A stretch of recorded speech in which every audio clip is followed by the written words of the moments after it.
অনেকে বলে নবীদের মধ্যে ইউসুফ আলাইহিস সালাম বেশি সুন্দর ছিল, কিন্তু আমার নবীর চেয়ে বেশি সুন্দর। বিষ্ণু বলতেন আনা মালিহ ওয়া আখি ইউসুফু সাবিহ, আমি হচ্ছি মালিহ, মিলহুন মানে লবণ, লবণ থেকে লাবণ্যময়ী। আমার নবী ছিল লাবণ্যময় সুন্দর, আর ইউসুফ আলাইহিস সালাম ছিলেন সাবিহ, ধবধবে সাদা সুন্দর। দেখতে ভাল লাগে কোনটা? এদিকে লাবণ্যময় সুন্দর, এদিকে সাদা সুন্দর, ভাল লাগে কোনটা? ইউসুফ আলাইহিস সালামের চেহারা দেখে মিশরের মেয়েরা এত সুন্দর নবী ইউসুফ আলাইহিস সালামকে দেখে লেবু কাটতে যে আঙ্গুল কেটে ফেলেছিল। কোরআনে এই কথা আছে না নাই? ওয়া কাত্তা'না আইদিয়াহুম, লেবু কাটতেছে, আর ওনারে দেখে লেবু কাটা শেষ, কিন্তু কাটা আর থামায় নাই, ওই এক টানে আঙ্গুল শেষ। এই কথা যখন আমাদের প্রিয় নবীর স্ত্রী আমাদের আম্মা জান আয়েশা রাদিয়াল্লাহু তাআলা আনহা শুনলেন, উনি বললেন, ও মিশরের নারীরা, তোমরা ইউসুফ নবীর চেহারা দেখে লেবু কাটতে যে আঙ্গুল কেটেছো, তোমরা যদি আমার স্বামী আমার নবী প্রিয় নবীর চেহারা দেখতা, তাহলে লেবু কাটতে যে আঙ্গুল নয়, কলিজাটা কেটে খান খান করে দিতা। আমার নবীর সৌন্দর্যের সাথে কারো কোনো সৌন্দর্যের তুলনা হতে পারে? তবে তিনি মানুষ ছিলেন। কি ছিলেন? আকীদা ক্লিয়ার? কথা বুঝতে পেরেছেন? এজন্য কোরআন বলে, কুল ইন্নামা আনা বাশারুম মিসলুকুম ইউহা ইলাইয়া আন্নামা ইলাহুকুম ইলাহুম ওয়াহিদ। ও নবী, আপনি বলে দেন, নিশ্চয় আমি তোমাদের মতোই মানুষ, কিন্তু পার্থক্য হলো আমার কাছে ওহী আসে, তোমাদের কাছে আসে না। ঠিক কি না? এখানেই পার্থক্য। তিনি অদৃশ্যের খবর জানেন, গায়েবের কথা, অদৃশ্যের কথা যতটুকু জানানোর আল্লাহ তাআলা বিশ্বনবীকে জানিয়ে দিয়েছে। বিশ্বনবী এটা জানেন, আমরা কি জানি? তাহলে আমাদের মতো উনি কি সাধারণ মানুষ? অসাধারণ মানুষ। সবাই বলেন অসাধারণ মানুষ, ইউনিক, আনপ্যারালাল, অসাধারণ, যার কোনো তুলনা হয়? ওনার তুলনা উনি নিজেই। সাইয়্যিদু বুলদি আদম, আদম আলাইহিস সালামের যত সন্তান পৃথিবীতে এসেছে, বিশ্বনবী বলেন এই সবার মধ্যে আমি সেরা। সুবহানাল্লাহ কইতে পারলেন না? বিষ্ণু ঈসা ইসলাম বলেন, গোটা বিশ্বের মানুষকে আল্লাহ দুই ভাগ করলেন। কয় ভাগ? এক ভাগ জান্নাতি, এক ভাগ জাহান্নামী। আমারে জান্নাতীদের মধ্যে ফেললেন, জান্নাতীদেরকে বিভিন্ন দেশে ফেললেন, আমারে মক্কায় ফেললেন। মক্কাবাসীদেরকে অনেক বংশের মধ্যে ফেললেন, আমারে কুরাইশ বংশে ফেললেন। কুরাইশ বংশে অনেক খানদান আছে, আমারে হাশিমি খানদানে ফেললেন। হাশিমি খানদানে অনেক পরিবার আছে, আমারে শ্রেষ্ঠ পরিবারে ফেললেন।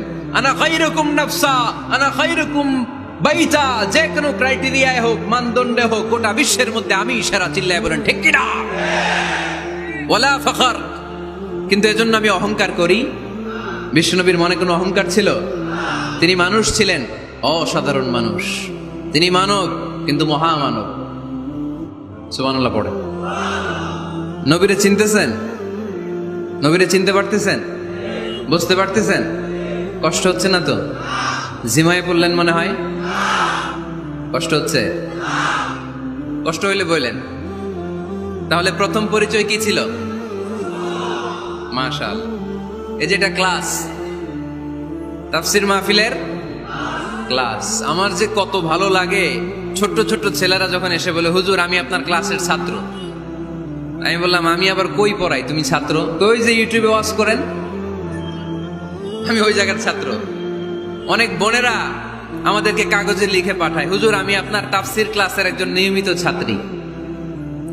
এয়ারপোর্টে ওই দিন এক ফ্যামিলি দৌড়ে আসছে, বলে হুজুর আমার পুরো ফ্যামিলিটাই আপনার ক্লাসের ছাত্র। আলহামদুলিল্লাহ, আমার জীবন ধন্য,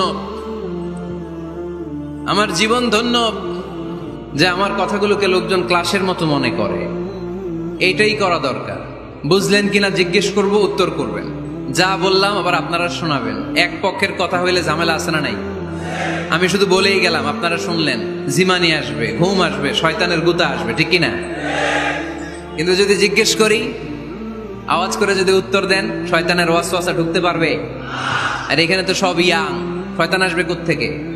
ওদের এক একটা তাকবীর দিলে বঙ্গোপসাগরে যে ইবলিশ যেয়ে পড়বে। তাহলে আমার নবীর প্রথম পরিচয় তিনি রাসূলুল্লাহ, ঠিক কিনা? তিনি রাসূল ছিলেন। দ্বিতীয় পরিচয় শেষ নবী।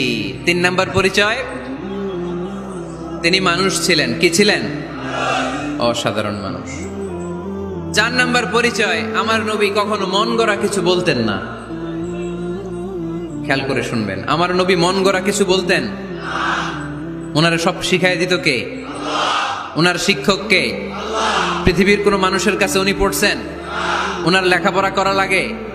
আরে লেখাপড়া করা লাগে তো আমাদের লেখা লাগে, আমাদের পড়া লাগে। নবীর লেখা লাগে না, নবীর পড়া লাগে না, কারণ নবী আমাদের মতো সাধারণ না, তিনি অসাধারণ মানুষ। চিল্লায় বলো ঠিক কিনা? কোন শিক্ষকের কাছে উনি যান নাই, কোন উস্তাদের পদপ্রান্তে যে বসেন নাই উস্তাদ বলে, কারণ ওনার উস্তাদ একজন। চিল্লায় বলেন তিনি কে? তিনি মন গড়া কিছু বলেন না। He was guided by revelation, by ওয়াহি। তিনি ওহী দ্বারা পথ প্রদর্শিত হয়ে কথা বলেন। না জানলে চুপ থাকেন। আমাদের একটা বদ অভ্যাস, না জানলেও আমরা বলি, আছে না নাই? আমি জানি না, এইটা বলতে এত লজ্জা লাগে আমাদের, এত লজ্জা লাগে, এত লজ্জা লাগে। এখন থেকে এইটা প্র্যাকটিস করবেন, বলবেন যে আমি জানি না, আসলেই তো আমি জানি না। আমি কি জানি? জানে তো একজন, তিনি কে? আমি জানি, আমার চেয়ে বড় কেউ নাই, এটা বললেই খবর আছে। এরকম বলে শয়তান, এরকম বলে কে? মুসা আলাইহিস সালাম ওয়াজ করতেছিলেন উম্মতের মাঝখানে। এক উম্মত দাঁড়ায় বলে, ইয়া নবী আল্লাহ, মান আ'লামু ফিল আরদ। হে নবী মুসা, একটা প্রশ্ন। কি প্রশ্ন? আপনি বলেন তো বর্তমান পৃথিবীতে সবচেয়ে বড় জ্ঞানী কে? এই স্টপ। আপনি বলেন তো সবচেয়ে বড় জ্ঞানী কে? মুসা আলাইহিস সালাম বলে আমি। মুসা আলাইহিস সালাম কি বললেন? আসলে ভুল বলেন নাই, কারণ যাকে আল্লাহ কোন এলাকার জন্য নবী বানিয়ে পাঠান, তাকে তো ওই এলাকার সবচেয়ে বেশি জ্ঞান দিয়েই পাঠান, ঠিক কিনা? কিন্তু আল্লাহ চেয়েছেন মুসা আলাইহিস সালাম এইভাবে না বলে যদি এরকম বলতো, আল্লাহু আ'লাম, আল্লাহ বেশি জ্ঞানী, তাহলে আল্লাহ বেশি খুশি হতেন। যখনই বললেন আমি, আল্লাহ ডেকে বললেন, মুসা নো, তুমি সবচেয়ে বেশি বড় জ্ঞানী না। ইযহাব ইলা মাজমাইল বাহরাইন, দুই সাগরের মিলনস্থলে একটা জায়গা আছে, ওখানে আমার এক বান্দা আছে যে তোমার চাইতেও জ্ঞানী। ইসমুহু খদির, তার নাম খদির, যারা আমরা বাংলায় বলি খিজির। খিজির আলাইহিস সালাম বলি না, আসলে ওনার নাম কি? খদির। খদির মানে এভারগ্রিন, সবুজ। উনি কোন জায়গায় বসলে ওইখানকার হলুদ ঘাসগুলো মুহূর্তে সবুজ হয়ে যেত। গাছপালা না জন্মালে ওদিক দিয়ে হাঁটলে সবুজ গাছপাতা জন্মাতে শুরু করত। তাই কখনো বলা যাবে না আমি সব জানি। সব জানে একজন, তিনি কে? আমার নবীর 4 নাম্বার পরিচয়, উনি মন গড়া কোনো কথা বলতে জানতেন। নবীরা মন গড়া কিছু বলে? কোন নবীর কথার সাথে কোনো বৈপরীত্য আছে? আপনারা এরকম কি শুনেছেন, এক নবী বলছে আল্লাহ আছে, আরেক নবী এসে বলছে না, আল্লাহ নাও থাকতে পারে? এমনকি কখনো হয়েছে কোন নবী এসে বলেছে আখেরাত আছে, আরেক নবী এসে বলেছে না, আখেরাত নাও হইতে পারে। কথা কন। তার মানে নবীরা মন গড়া বলে না, ফলে নবীদের কথার বৈপরীত্য নাই। কিন্তু কবিদের কথার বৈপরীত্য আছে না নাই? দার্শনিকদের কথার অমিল আছে না নাই? এক দার্শনিক বলে মানুষ পেট সর্বস্ব জীব, মানুষের বড় সমস্যা পেট সমস্যা, এটা ঠিক হইলে সব ঠিক।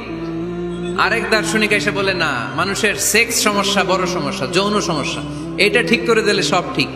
আরেকজন এসে বলে না, পেটও না, যৌন সমস্যাও না, মানুষ আসলে মানুষই না, মানুষ হইল বান্দর। তাহলে দেখেন, 3 দার্শনিক 3 কথা বলছে, ঠিক কিনা?